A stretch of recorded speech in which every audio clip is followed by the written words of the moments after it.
In terms of questions, the first range of questions, or many of your questions, were all about retirement funding. How much do I need to retire, says Jim. You know, we've been missionaries, we need to work out how much super we need by Graham. You can probably see your question here. Do we have enough to retire on, from Ruth? So the next part of the session is really going to be about how do you understand how much you need to retire on. And the first question there is, well, how much do you need to live on in retirement? And I know Evelyn asked a question about, well, what percentage of my current income do I need to live on in retirement? And that's actually one of the ways that you can ask the question, derive how much money you need in retirement. But it's probably not one of the most accurate, because if you say you're earning $80,000 now and you're just going to select 65% of that as your retirement needs, it's not particularly accurate. And one other way you can do it is based on another person's experience, who lives in the same area, has the same sorts of lifestyle, has the same sorts of costs. Another way to do it, and probably the most accurate, is to review your expenses now and establish how they may change in the future. You might go down to 1 car instead of 2.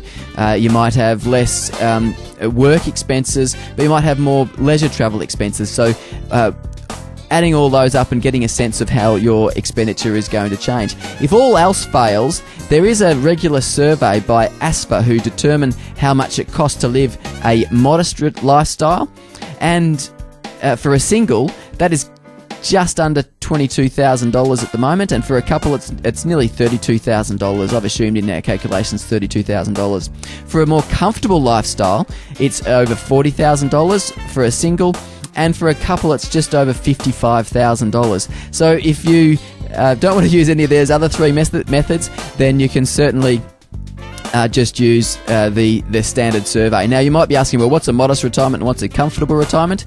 Well, modest retirement is really just better than the age pension. If we look at what the age pension actually involves, it is for a single person, if you're getting the full pension, $20,000 a year. For a couple, it's just under $30,000 a year. So that's effectively, it's only just a bit better than the age pension in terms of the modest retirement lifestyle. The comfortable retirement lifestyle is enabling an older, healthy retiree to be involved in a broad range of leisure and recreational activities. You might be able to have a reasonable car and change that over periodically, have some domestic and international travel. So it just gives you a sense of what modest versus retirement is. But it really depends on what your living location is, what your cost of living is, what your lifestyle is as well. Everybody's different in that respect. But it gives you a bit of a broad understanding.